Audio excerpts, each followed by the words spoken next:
శ్రీమాత్రే నమ. జయ గురు దత్తాత్రేయ నమ. ఈ వీడియోలో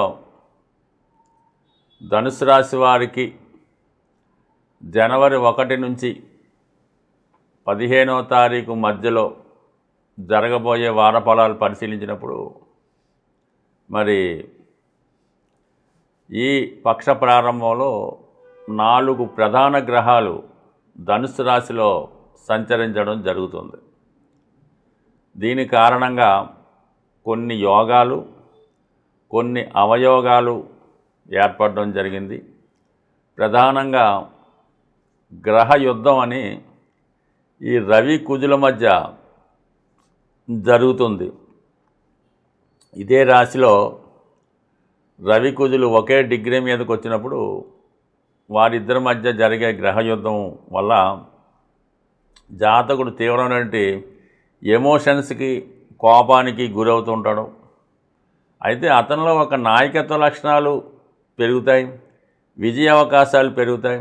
కొన్ని నిర్ణయాలు అప్పటికప్పుడు తీసుకొని లాభమైన నష్టమైన వాటిని అమలు చేయడం జరుగుతూ ఉంటుంది. ఇది ఒక విధంగా చెప్పాలంటే ఒక గొప్ప గుర్తింపు ఈ సమయంలో జాతకుడికి రావడం జరుగుతూ ఉంటుంది. అయితే గ్రహయుద్ధం జరుగుతున్నప్పుడు కూడా గురువు యొక్క దృష్టి ఉండడం వల్ల అది మీకు అంటే 1 గురువు, 5 కుజుడు, 9 ఏమో రవి, ఈ 3 కలయిక ఏర్పడడం వల్ల ఒక విధమైనటువంటి అద్భుత యోగం ఏర్పడడం వల్ల జాతకుడిలో నేమ్ అండ్ ఫేమ్ పెరుగుతూ ఉంటుంది. ఒకేసారి మంచి గుర్తింపు, తద్వారా కీర్తి ప్రతిష్టలు పెరుగుతూ ఉంటాయన్నమాట. ఒకేసారి స్పీడ్గా రావడం జరుగుతూ ఉంటుంది. దాంతోపాటుగా బుధుడు రాజ్యాధిపతిగా రాశియందు సంచరిస్తూ భాగ్యాధిపతి రవితో అంటే భాగ్య రాజ్యాధిపతి యోగం ఏర్పడింది. అది ఉద్యోగపరంగా ఇంప్రూవ్మెంట్ రావడం, స్వతంత్రంగానే మీరు ఎవరి సహకారం లేకుండానే కొత్త ఉద్యోగాల ప్రయత్నం కానీ ఏదైనా ఒక పదవి కానీ మీకు మీరుగా సాధించడం జరుగుతూ ఉంటుంది. ఇది అప్పుడే జీవితంలో అడుగుపెట్టినటువంటి యువకులకి కాకుండా 40 ఇయర్స్ దాటిన వాళ్ళకి ఈ యోగ ప్రభావం చాలా ఎక్కువగా రావడం జరుగుతూ ఉంటుంది. సో అలాగే మరి శుక్రుడు షష్ఠ లాభాధిపతిగా శుక్రుడు రాశిలోకి రావడం వల్ల ఒక విధంగా జాతకుడు సౌందర్య సాధనాల మీద, ఫ్యాషన్ మీద, ఖరీదైన వస్త్రాల మీద, ఖరీదైనటువంటి వాహనాల మీద ఇంట్రెస్ట్ కలిగి వాటి కొరకు ఫైనాన్స్ రూపంలోనో, ఇన్స్టాల్మెంట్ రూపంలోనో ఒక ఖరీదైనటువంటి వాహనాన్ని కొనడం జరుగుతూ ఉంటుంది. అలాగే వివాహానికి సంబంధించినటువంటి కొన్ని ముఖ్యమైనటువంటి ప్రయత్నాలు ఈ సమయంలో సక్సెస్ అయ్యే అవకాశం ఉంది. అది కొన్ని సందర్భాల్లో ప్రేమ వివాహాలు కూడా జరిగే అవకాశం ఉంది. అంటే ప్యూర్గా పెద్దల యొక్క అంగీకారంతో ప్రేమ వివాహం. అంటే 5వ స్థానాధిపతి కుజుడు, సప్తమాధిపతిగా ఉన్నటువంటి బుధుడు కలిసి రాశి అందు ఉంటే ఆ రాశ్యాధిపతి గురువు దృష్టి ఉండడం వల్ల కంప్లీట్గా సాంప్రదాయబద్ధంగా పెద్దలు కూర్చున్నటువంటి ప్రేమ వివాహం జరిగే అవకాశం ఉన్నది. సో ఇది కూడా జాతకుడికి ఒక విధంగా ఒక మంచి సంతోషాన్ని, శుభాన్ని కలిగించడం కూడా జరుగుతూ ఉంటుంది. అయితే శుక్రుడు రవికి దగ్గరగా సంచరించడం వల్ల మరి చాలా వరకు ఆర్థిక పరమైన విషయాల్లో విపరీతమైనటువంటి ఒత్తిడి ఏర్పడుతుంటుంది. ఖర్చులు జరుగుతున్నప్పుడు కూడా ఒక విధంగా ఈ అప్పుల యొక్క భారం పెరుగుతూ ఉంటుంది అన్నమాట. అంటే జాతకుడు ఈ విషయంలో వాటిని లెక్క చేయనప్పటికీ కూడా ఒక విధంగా మనం ఊహించిన దానికన్నా ఎక్కువ ఖర్చులు రావడం జరుగుతూ ఉంటుంది. కొంత బహుమతుల రూపంలోనూ ఎవరో ఆర్థిక సహకారం చేసినప్పుడు కూడా వ్యక్తిగతంగా ఫైనాన్స్ మట్టుకు జాగ్రత్తగా చూసుకోకపోతే దీని ప్రభావం ముందు వచ్చే అవకాశం ఉంటుంది. కాబట్టి ఆర్థిక విషయాల్లో చాలా జాగ్రత్తగా వ్యవహరించడం మంచిది. ఇదే సమయంలో కుటుంబ సమేతంగా కలిసి ఒక పుణ్యక్షేత్రాన్ని కానీ లేదంటే ఎవరినైనా బంధువుల ఇళ్ళకి కానీ వెళ్ళడం జరుగుతూ ఉంటుంది. కొంతమంది ఏంటంటే ఏదైనా ఒక ప్రయాణం అందరితో కలిసి చేయడం జరుగుతూ ఉంటుంది. సో ఇవన్నీ అనుకూలంగా ఉన్నప్పుడు కూడా కొద్దిగా అర్ధాష్టమ శని ప్రభావం వల్ల ఏమవుతుందంటే కొన్ని విషయాల్లో ఆఖరి నిమిషంలో ఏదో ఒక పేచీయో, ఏదో ఒక అపశృతో జాతకుడు మనసు కష్టం కలిగించడం, అప్పటికప్పుడు కొన్ని నిర్ణయాలు తీసుకొని జాతకుడు కొంతమందిని దూరం తీసుకోవడం ఇలాంటివి ఉన్నాయి. కాబట్టి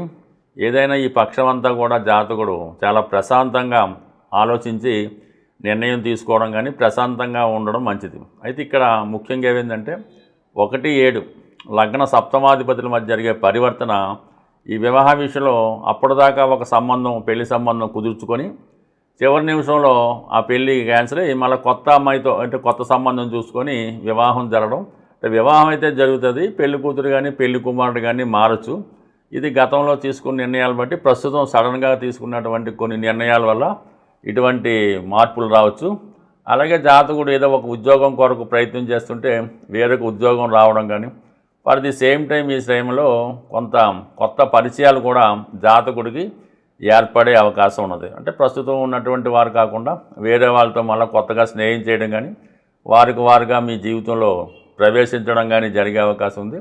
సో ప్రస్తుతానికి ఇలాంటి విషయాలు జాతకుడికి సెల్ఫ్గా ఆనందాన్ని సంతోషాన్ని ఇచ్చినప్పుడు కూడా ఫ్యూచర్లో దాని యొక్క పర్యవసానం ఎక్కువగా ఉంటుంది. కాబట్టి ఏదైనా ధనుస్సు రాశి వారు ఎంతసేపు ధర్మబద్ధంగా నిజాయితీగా అక్కడ ఉన్నటువంటి పరిస్థితులకి సంఘానికి కట్టుబడి ఉంటేనే జాతకుడి యొక్క జీవితం, అంటే అది సహజ ధర్మస్థానం కాబట్టి ధర్మంగా ఉంటేనే జాతకుడికి మంచి ఫలితం రావడం జరుగుతుంది. ఎప్పుడు ధర్మం తప్పినా నీతి తప్పినా తగు పనిష్మెంట్ జాతకుడు ఎదుర్కోవడం జరుగుతుంటుంది. ఈ కారణం వల్ల చిన్న తప్పుకి పెద్ద పనిష్మెంట్ రావడం జరుగుతుంటుంది. అందరూ చేసే పొరపాటే మీరు చేస్తే అది మరింత తీవ్రమై మీకు ఎక్కువ ఇబ్బంది కలిగే అవకాశం ఉంది. కాబట్టి ఏదైనా ధనుసు రాశి వారికి మీరు ధర్మాన్ని ఎంత గట్టిగా రక్షిస్తే కాపాడితే ధర్మం మిమ్మల్ని అంతగా రక్షించి కాపాడుతుంది. గోచార రీత్యా మీరున్నటువంటి రాశికి గ్రహాలు అనుకూలంగా వచ్చినప్పటికీ కూడా మీ జన్మజాతకంలో దశలు అంతర్దశలు అనుకూలంగా ఉన్నప్పటికీ కూడా ప్రధానమైనటువంటి విషయాల్లో మరి ఇప్పుడు ఉద్యోగం అలాగే వివాహం ఈ రెండు అవకాశం రావటం లేదు, ఉద్యోగం రావటం లేదు, వివాహం జరగటం లేదు, వివాహపరమైన సమస్యలు మీకు ఉన్నాయంటే కంప్లీట్గా మీరు నివసిస్తున్నటువంటి గృహంలో కానీ మీకు అంటే ఓనర్షిప్ కలిగినటువంటి గృహంలో కానీ వాస్తుపరమైనటువంటి దోషాలు మిమ్మల్ని ఇబ్బంది పెడుతున్నాయని చెప్పచ్చు. ఉదాహరణకి నైరుతి భాగంలో దక్షిణ నైరుతి కానీ పడమర నైరుతి కానీ దోషం ఉన్నప్పుడు మీరు అర్హత కలిగి ఉన్నప్పటికీ కూడా ఉద్యోగాన్ని సంపాదించలేకపోతూ ఉంటారు. ఎందుకంటే అక్కడ ఈ దక్షిణ నైరుతిలో అంటే కుజుడు రాహు ప్రభావం, పశ్చిమ నైరుతి అంటే శని రాహు ప్రభావం. ఈ ప్రభావం వల్ల ఒకప్పుడు మంచి ఉద్యోగం ఉండి సడన్గా పోగొట్టుకొని మళ్ళీ అటువంటి ఉద్యోగాన్ని పొందలేకపోవడం, అర్హత ఉన్నా కూడా ఉద్యోగాన్ని పొందలేకపోవడం జరుగుతూ ఉంటుంది. ఇది ఒక ఎత్తు అయితే మీ కుటుంబంలో మీరు ఆ కుటుంబంలో ఒక వ్యక్తి అయి ఉంటే మీ కుటుంబ పెద్దల చేత వాళ్ళు తరచూ మిమ్మల్ని విమర్శించడం, ఇబ్బంది పెట్టడం కూడా జరుగుతూ ఉంటుంది. అంటే మీకు ఆ కుటుంబంలో తల్లిదండ్రులతో కానీ తల్లి కొడుకులతో కానీ సరైనటువంటి సత్సంబంధం లేకపోవడం, ఈ కావాలనే ఈ జాతకుడు ఉద్యోగానికి వెళ్లకుండా ఇబ్బంది పెడుతూ ఉంటాడు. అది ముందుగా ఆ నైరుతి దోషాల్ని మీరు సరి చేసుకుంటే, అంటే నైరుతి పెరగడం కానీ నైరుతిలో గోతులు కానీ అనేక రకాలుగా ఉంటాయి. దాన్ని సరి చేసుకుంటే తండ్రి కొడుకుల మధ్య సత్సంబంధాలు ఏర్పడి జాతకుడు ఉద్యోగ ప్రయత్నం చేయడం జరుగుతూ ఉంటుంది. అలాగే వాయువు దిశలో ఉత్తర వాయువు ప్రాబ్లం ఉంటే ఆ కుటుంబంలో వివాహం అన్నది ఆలస్యం అవుతూ ఉంటుంది. ఆ ఇంట్లో అమ్మాయిలు కానీ అబ్బాయిలు కానీ మోసపోతూ ఉంటారు అన్నమాట. ఎవరినో ఒకరు నమ్మి ప్రేమించి వాళ్ళు హ్యాండ్ ఇవ్వడం వల్ల మోసపోవడం కానీ, కొంతవరకు మానసికంగా మతిస్థిమితం కోల్పోవడం కానీ జరుగుతూ ఉంటుంది. లేదంటే వ్యాపారంలో ఉన్నవాళ్ళు పెద్ద మొత్తంలో ధనం ఒక అప్పు ఇవ్వడం వల్ల కానీ షూరిటీ పెట్టడం వల్ల కానీ నష్టపోవడం జరుగుతూ ఉంటుంది. అంటే ఇక్కడ ఈ ఉత్తర వాయువు అంటే మనకి బుధుడు చంద్రుడు ప్రభావం చూపుతూ ఉంటుంది. ఈ జన్మజాతకంలో బుధుడు చంద్రుడు కలిసినా కూడా వాళ్ళు చిన్నప్పటి నుంచే డబ్బు సంపాదించాలనే ఆసక్తితో ఎక్కువ ధనం సంపాదించి ఎవరో ఒకరు నమ్మి మొత్తం మోసపోతూ ఉంటారు. చిన్న వయసులోనే ప్రేమలో పడి మోసపోవడం జరుగుతుంటుంది. శృంగారపరమైనటువంటి ఆలోచనలు ఎక్కువగా ఉండడం వల్ల ఒక విధంగా చిన్నప్పుడే వాళ్ళు ఇతరుల యొక్క దీనికి మోసానికి గురై ఈ విధంగా వారు కోల్పోవడం జరుగుతూ ఉంటుంది. ఈ విధంగా కంప్లీట్గా ఈ గృహంలో ప్రతి దిక్కుకి మీ జాతకంలో ప్రతి గ్రహానికి సంబంధం ఉంటుంది. మరి ఆ దిక్కు అంటే ఒకవేళ తూర్పు ఆగ్నేయం ఇబ్బంది పడింది, మీ జాతకంలో శుక్రుడు కారకత్వాలు ఇబ్బంది పెడుతుంటాయి. అందువలన మనకి జాతకంలో బలం వచ్చింది, గురుబలం వచ్చింది, దశ వచ్చింది అయినప్పుడు కూడా ఆ ఫలితం జరగలేదనుకుంటే మాత్రం కంపల్సరిగా మీరు ఉంటున్నటువంటి గృహం మీ సొంత గృహంలో వాస్తుపరమైన దోషాలు సరిచేసుకుంటేనే ఆ ఫలితం మీకు రావడం జరుగుతూ ఉంటుంది. ఏదైనా దీపం ఉండగానే ఇల్లు చక్కబెట్టుకోవాల్సి ఉంటుంది. ఆ దశ వచ్చినప్పుడు దశమానికి సంబంధించిన దశ వచ్చింది, ఆ దశలో ఉద్యోగం రావట్లేదు, గృహంలో ఉన్నటువంటి వాస్తు ప్రాబ్లం సరి చేసుకుంటే ఉద్యోగం రావచ్చు. తీరా జాతకంలో గోచార రీత్యా దశరీత్యా ఈ దశ అయిపోయింది అనుకున్నాం, అంటే టైం అయిపోద్ది. అప్పుడు వాస్తు సరి చేసుకున్నా కూడా లాభం ఉండదు. కాబట్టి ఏదైనా జీవితంలో తొందరగా సెటిల్ అవ్వాలంటే కంప్లీట్గా గృహాన్ని కూడా మనం పరిశీలించుకొని సరి చేసుకుంటేనే జీవితంలో మీరు సెటిల్ అవ్వడం జరుగుతూ ఉంటుంది. బట్ ఏదైనా నమ్మినా నమ్మకపోయినా వాస్తు యొక్క ప్రభావం ప్రతి ఒక్కరి జీవితంలో, ఆ కుటుంబంలో ప్రతి ఒక్కరి మీద ఉండే అవకాశం ఉంటుంది. స్వస్తి.